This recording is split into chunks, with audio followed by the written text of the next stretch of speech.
हळद रुसली कुंकू हसले या मालिकेच्या पुढील काही येणाऱ्या भागांमध्ये आपल्याला आता जबरदस्त असा ट्विस्ट पाहायला मिळणार आहे. तो म्हणजे आता कृष्णावर हात टाकणाऱ्या जयकांतला दुष्यंतने चांगल्याच पद्धतीने अद्दल घडवली, तर दुसरीकडे आता अढळरावांनी तर मुस्काटच फोडलंय. आता नेमकं काय घडलंय हे जाणून घेऊया सगळं आपल्या आजच्या व्हिडिओमध्ये. चला तर मग मित्रांनो, अजिबात वेळ वाया न घालवता सुरुवात करूया आपल्या आजच्या या व्हिडिओला. तर आता आपण इथे पाहिलेलंच आहे की जयकांत याने ठरवलेलंच आहे की मी एकदा ना एकदा तरी कृष्णाचा वापर हा करून घेणारच, आणि कृष्णाचा वापर करून घेण्यासाठी तो फक्त एक योग्य आणि उत्तम संधीच्या शोधत आहे की कधी मला संधी मिळते आणि कधी मी त्या कृष्णाचा मला हवा तसा वापर करून घेतोय. तर आता इकडे दुष्यंत हा जो आहे त्याला इंटरव्ह्यू जो त्याचा झालेला असतो त्याच्यामुळे आता काही डॉक्युमेंट सबमिशनसाठी मुंबईला बोलवलेलं असतं. तर दुष्यंत हा त्यांना सांगतो की ठीक आहे, मी उद्या येऊन सगळे कागदपत्र सबमिट करतो, लीगल प्रोसिजर कंप्लीट करतो आणि मग त्याच्यानंतर 2 ते 3 दिवसात मी जॉईनिंग करेन. मग आता त्याला बोलवलेलं असतं त्यामुळे तो रात्रीच सर्व तयारी करून घ्यायला लागतो, सर्व डॉक्युमेंट्स वगैरे काढत असतो. इतक्यात तिकडे कृष्णा येते. कृष्णा दुष्यंतला विचारत असते, काय करतायसा? दुष्यंत तिला सांगतो, मध्यंतरी मी एक इंटरव्ह्यू दिला होता, सो आता मला कामाला लागण्याची वेळ आली आहे, तर मी आता कामासाठी जातो. कृष्णा म्हणते ठीक आहे. मग दुष्यंत दुसऱ्या दिवशी निघून गेलेला असतो. आता दुष्यंत तिकडनं गेल्याबरोबर इकडे बाळजाबाईसुद्धा आता निघालेले असतात प्रचार सभेसाठी, आणि आता त्या घरात बसलेले असताना गणपत त्यांना सांगत असतो, वहिनी अहो आता निवडणुका जवळ येत आहेत, म्हणजे प्रचाराला सुरुवात केली पाहिजे. तर आपली प्रचारसभा आज दुपारी 2 वाजता आम्ही ठेवली आहे, पण आपल्याला जरा लवकर निघावं लागेल कारण सभा लांब आहे. बाळजाबाईसुद्धा म्हणतात की हो चालेल, काही हरकत नाही. गणपत भाऊजी एक काम करू, जेवणं खावणं आटपू आणि लागलीच निघू. त्याबरोबर गणपत म्हणतो की वय वय चालतंय की, मी एक काम करतो, एकदम सिस्टमॅटिकमध्ये ड्रायव्हरना सांगतो तयार राहा, म्हणजे कसं नंतरच्याला लफडा नको. त्याबरोबर लगेचच बाळजाबाई म्हणतात वय वय ड्रायव्हरना सांगा तयार राहा, नंतर उगाच घोळ गोंधळ नको. आणि मग आता बाळजाबाईसुद्धा प्रचार सभेला जायला निघालेल्या असतात. जाताना त्या जयकांतला सुद्धा म्हणतात, जयकांत आमच्याबरोबर प्रचार सभेला चल, तिथे तुझी काहीतरी गरज पडेलच. त्यावर जयकांत सांगतो, अहो नाही काकीसाहेब नको, आमचं थोडं काम आहे तर आम्ही घरीच थांबू, आमची थोडी तब्येत पण बरी नाही आहे. आता लगेच बाळजाबाई म्हणते ठीक आहे, जशी तुझी इच्छा. त्यानंतर आता इथे मैनावती जी असते तिची कंबर हातपाय सगळं काही दुखत असतं, त्यामुळे तिला असं वाटतं की आपण एकदा दवाखान्यातूनच जाऊन यावं. दवाखान्यातून जाऊन आल्याच्यानंतर कदाचित बरं वाटेल. मग आता मैनावती ही कृष्णाला सांगते, कृष्णा मी दवाखान्यात जाते, दवाखान्यात जाऊन येते. तर बाळजाबाई कृष्णाला सांगतात, कृष्णे म्या प्रचार सभेसाठी चालल्या, प्रचार सभा झाली की मगच घर येईन, तोवर घर तुला सांभाळायचं आहे, नीट सांभाळ घर, येतो म्या. आणि मग आता तिकडनं बाळजाबाईसुद्धा निघून गेलेले असतात. आता मैनावती जात असताना मैनावतीला बाहेर भेटतो जयकांत. मैनावती जयकांतला म्हणते सुद्धा, जयकांत तुला दवाखान्यात जायचं आहे ना, माझ्याबरोबर चल. जयकांत म्हणतो की नाही नको, मी जाईन नंतर, तू जा. आता जयकांत दुष्यंत कृष्णा जयकांत दुष्यंत बाळजाबाई सगळे घरातून निघून गेलेले असतात. फक्त घरामध्ये उरलेला असतो तो म्हणजे जयकांत आणि कृष्णा. अढळरावांना त्यांच्या मित्राचा फोन आलेला असतो, त्यामुळे अढळराव हे मित्राला भेटण्यासाठी म्हणून घरातनं बाहेर पडलेले असतात. तर आता कृष्णा ही एकटी घरामध्ये राहिलेली असते, त्यामुळे ती तिच्या खोलीमध्ये बसलेली असते आणि खोलीतच बसून ती तिचं काम करत असते. इतक्यात इकडे जयकांतच्या लक्षात आलेलं असतं की चला, इतके दिवसांपासून ह्यो लांडगा ज्या शिकारीच्या शोधात होता, आज ती शिकार सवतावून चालून लांडग्याच्या ताब्यात आली. कृष्णे तुला लय हाऊस होती ना वर रांगडे पाटलांची सून होऊन मिरवण्याचा, आता बघ आज तुझ्याबरोबर असं काहीतरी होईल की पुण्यांदा रांगडे पाटील हे नाव घेताना बी तू 100 वेळा विचार करशील, सपनात बी यायचं नाही तुझ्या. मग तो कृष्णाला हाका मारतो, वहिनीसाहेब वहिनीसाहेब ओ वहिनीसाहेब. आता कृष्णाच्या लक्षात येतं जयकांत हाका मारतोय ते. गेल्या 8 दिवसामध्ये जयकांत हा कृष्णाबरोबर चांगलं वागायला लागलेला असतो. पूर्वीचं सगळं तो विसरलाय अशा पद्धतीने, त्यामुळे कृष्णा त्याने हाक मारल्यावर खाली येते. जयकांत म्हणतो, वहिनीसाहेब अहो काहीतरी खायला करून द्या की. त्यावर कृष्णा म्हणते, काय खायचं आहे तुम्हासनी? पण म्हणजे त्यावर जयकांत म्हणतो, अहो का काय झालं? कृष्णा जयकांतला म्हणते, सांगा की काय खायचं आहे ते. त्यावर जयकांत पोहे आणा असं सांगतो. आता कृष्णाला तर पोहे बनवता येत नसतात. कृष्णा किचनमध्ये जाते आणि जयकांतला पोहे हवेत ही गोष्ट नोकरांना सांगते. नोकर पोहे बनवतात. कृष्णा पोहे घेऊन बाहेर येते आणि जयकांतला देत असते. त्यावेळेस जयकांत आता तिचा हात पकडतो आणि तिच्याबरोबर जबरदस्ती करण्याचा प्रयत्न करायला लागतो. कृष्णा म्हणते, हे काय करायलायस तू? त्यावर जयकांत म्हणतो, तुला लय मान दिला तर तू पायातलं वाहन म्हणायची लायकीची नाही, तरी माझ्या डोक्यावर मिरा वाटायला बसलीस वय? अगं ये, तू तर फक्त माझी राणी आहेस. कृष्णा म्हणत असते, हात सोड माझा, हात सोड. इतक्यात त्या ठिकाणी आता दुष्यंत पोहोचलेला असतो.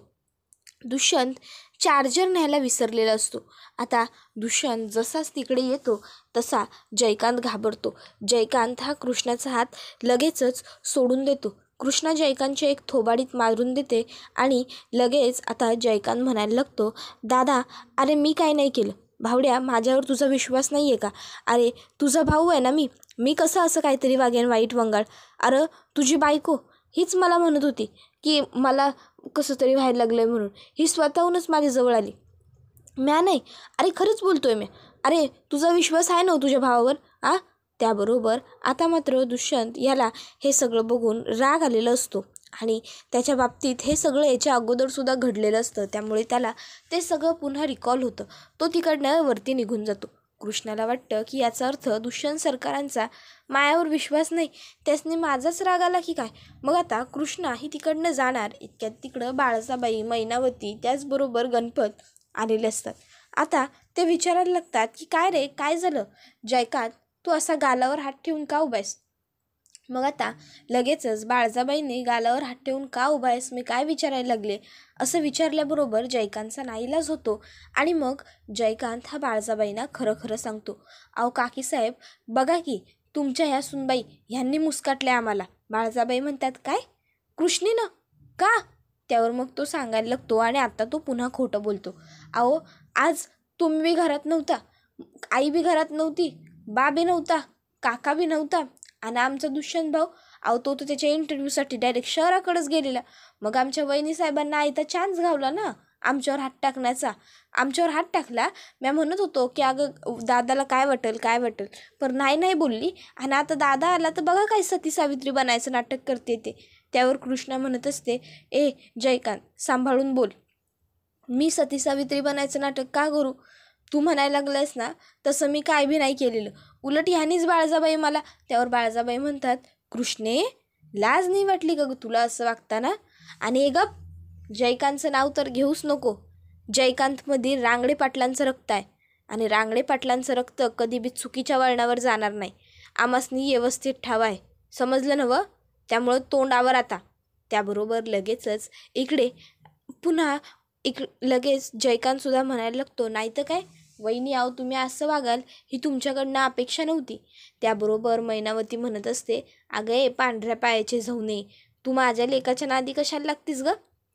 लक्षात ठेव, पुण्यांदा जर माझ्या लेकाच्या नादी गेलीस नवं तर मी हे विसरूनच जाईन की तू ह्या घरची सून आहेस म्हणून. लक्षात ठेवायचं, पुण्यांदा माझ्या लेकाकडं नजर वर करून बी बघायचं नाही. शी, वाटली काय होतीस आणि निघालीस काय? लाज नाही वाटत वय तुला? बिचारं माझं साधं भोळं लेकरू, त्यातल्या स्वतःच्या जाळ्यात फसवायला निघाली होतीस. त्याबरोबर आता लगेचच त्या ठिकाणी असलेला काकासुद्धा म्हणतो, अहो सुनबाई, कसली सून तू? अगं पनवती, तुला म्हणलं होतं नवं स्वतःच्या लायकीत राहायचं म्हणून. मग कशापायी नको त्या उचापती करायला गेलीस? लाज नाही वाटली स्वतःच्याच दिराबरोबर हे असं वागताना? नाही, तुला वाटत असेल जयकांत आणि दुष्यंत चुलत भाव आहेत म्हणून, पण ते चुलत भाव असले ना तरी बी सख्या भावांपेक्षा पण चांगले राहिलेत. आणि तू त्याच भावावरती शी, लाज वाटली पाहिजे तुला, लाज.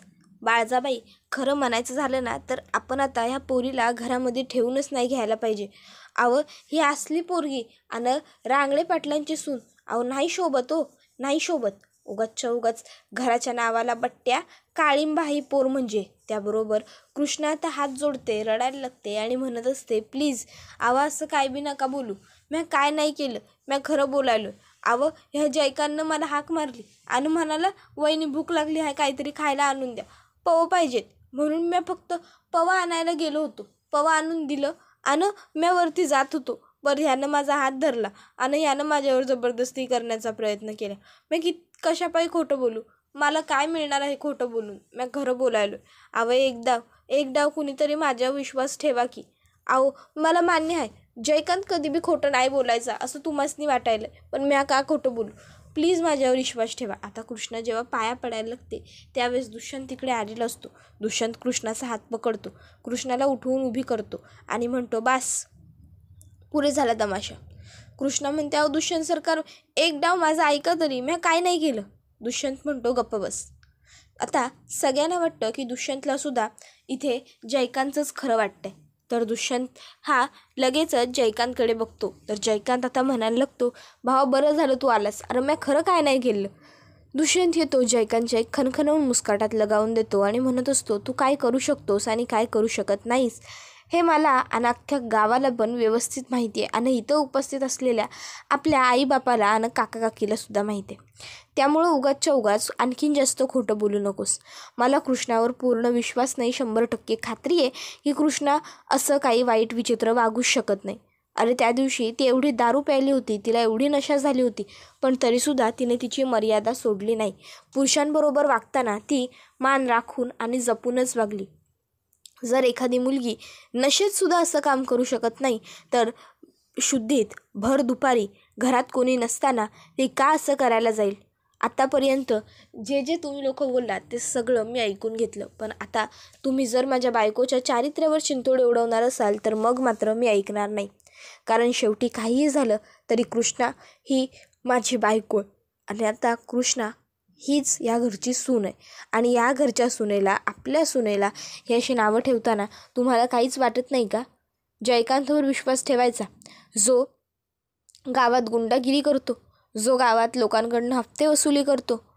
बास, आता एक शब्द कुणी बोलू नका. एवढं बोलून दुष्यंत हा तिकडनं निघून जातो. दुष्यंतने कृष्णाची बाजू घेतलेली असते, त्यामुळे बाळजाबाईंना मात्र खूपच जास्त राग आलेला असतो. त्यांचा चांगला जळफळाट झालेला असतो. तर दुसरीकडं कृष्णा ही खूपच जास्त खुश असते. कृष्णाला दुष्यंतची आणि तिची पहिली रात्र आठवते. पहिल्या रात्री दुष्यंतने तिला सांगितलं होतं की आपलं नातं हे फक्त जबाबदारीपुरतं असेल. त्यावेळी कृष्णाला वाईट वाटलं होतं. तिने स्वतःच्या नशिबाला दोष देखील दिला होता की हे सगळं नेहमी माझ्याच नशिबात का घडतं. पण आज कृष्णा इतकी खुश असते की ती स्वतःहूनच स्वतःला म्हणते की आज माझ्या इतकी नशीबवान दुसरी कोणच नाही. आज माझ्या नवऱ्यानं स्वतःच्या भावावर विश्वास न ठेवता ठामपणे सत्याची, खऱ्याची आणि माझी बाजू घेतली. याच्यापेक्षा जास्त मला काय हवं आहे? दुष्यंत सरकार, तुम्ही लई चांगलं आहेसा. तुम्हासनी माणसं ओळखण्याची पारख लई चांगली आहे.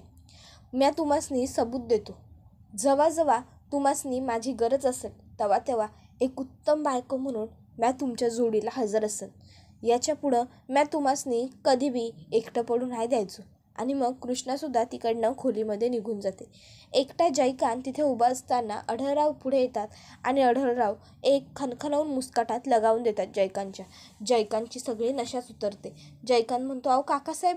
त्यावर लगेचच आता त्याला आढळराव म्हणत असतात, गप बसायचा आणि मी काय म्हणतो ते गप गुमान शांतपणे ऐकायचं. समजलं नवं? हे बघ, तू काय लायकीचं आहेस ना हे मला व्यवस्थित माहीत आहे आणि कृष्णा कशी आहे हे बी माहीत आहे. अरे गावातल्या प्रत्येक पोरीवर तुझी कावळ्याप्रमाणे नजर. तुला कृष्णा आवडायची, तिचा वापर करून घ्यायचा होता ना तुला, म्हणून हे सगळं नाटक तूच रचलंस. पर देवाच्या मनात भी बघ काय होतं. देवाची लीला अपरंपार. पुण्यांदा जर माझ्या सुनेकडं नजर वर करून जरी बघितलंस ना जयकांत, तर याद राख, चांबडी सोलून टाके ना. आज फक्त पहिल्या चुकीला एका मुस्काटीवर भागवलंय. पुण्यांदा जर अशी चूक झाली तर तू आहेस, मी आहे आणि येथाची काठी नाही तर चांबड्याचा पट्टा काहीतरी हाय. याद राहील ना की कपाळावर कोरून देऊ. त्यावर मग मात्र जयकांत हा गप्प मान खाली घालून तिकडनं निघून जातो. त्याबरोबर हा व्हिडिओ इथेच संपतो. व्हिडिओ आवडला तर व्हिडिओला लाईक करा, चॅनलवर नवीन असाल तर चॅनलला सबस्क्राईब करा आणि बेल आयकॉन आठवणीने प्रेस करा, जेणेकरून तुम्हाला पुढच्या प्रत्येक व्हिडिओचं नोटिफिकेशन मिळत जाईल. पुढचा व्हिडिओ येईपर्यंत धन्यवाद.